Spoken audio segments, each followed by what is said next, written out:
సుభద్ర ఆరిన బట్టలని తీసుకొస్తూ ఉండగా అహల్య సుభద్రతో, ఏమండి మీరు నాకు ఒక సహాయం చేస్తారా అని అడిగేస్తుంది ధైర్యం తెచ్చుకొని. అప్పుడు సుభద్ర, ఇంట్లో నువ్వే అందరికీ సహాయం చేస్తావు కదమ్మా, నేను నీకేం సహాయం చేయాలి, నువ్వు నన్ను సహాయం అడగడం ఏంటి అని సుభద్ర అహల్యని అడుగుతూ ఉండగా, అది అది మీరు మీ అబ్బాయి గారితో మాట్లాడాలి అంటుంది అహల్య.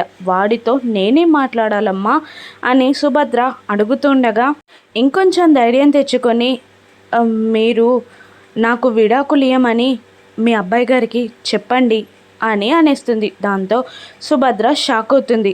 ఎలాగైనా నాకు ఆయన విడాకులు ఇవ్వడానికి మీరే ఒప్పించాలి, మీరు చెప్తేనే ఆయన వింటారు, ఇంకెవరు చెప్పినా ఆయన వినరు అని అహల్య అంటూ ఉన్న సుభద్ర షాకింగ్గా అలా చూస్తూ ఉండిపోతుంది. అదేంటమ్మా అని సుభద్ర అంటూ ఉండగా, ఇంకేం చేయమంటారు నన్ను, నేను ఇక్కడికి రావడం వల్ల అందరూ ప్రాబ్లమ్స్ ఎదుర్కొంటున్నారు, శ్రావ్య జీవితం అగమ్య గోచరంగా మారిపోయింది, అతిథి లైఫ్ ఇలా అయిపోయింది, నేను ఎంత చెప్పినా ఆయన వినట్లేదు, మీరైనా నాకు విడాకులు ఇవ్వడానికి మీరే ఆయనని ఒప్పిస్తున్నారు, మీరు చెప్తేనే ఆయన వింటారు అని అహల్య సుభద్రతో అంటూ ఉండగా సుభద్ర అలా ఉండిపోతుంది. ఇక సుభద్ర కూడా అహల్యకి విడాకులు ఇవ్వమని గౌతమ్కి చెప్తుందా, గౌతమ్తో సుభద్ర మాట్లాడుతుందా, అసలు ఏం జరగనుంది రాను ఎపిసోడ్స్లో చూద్దాం. Thank you for watching.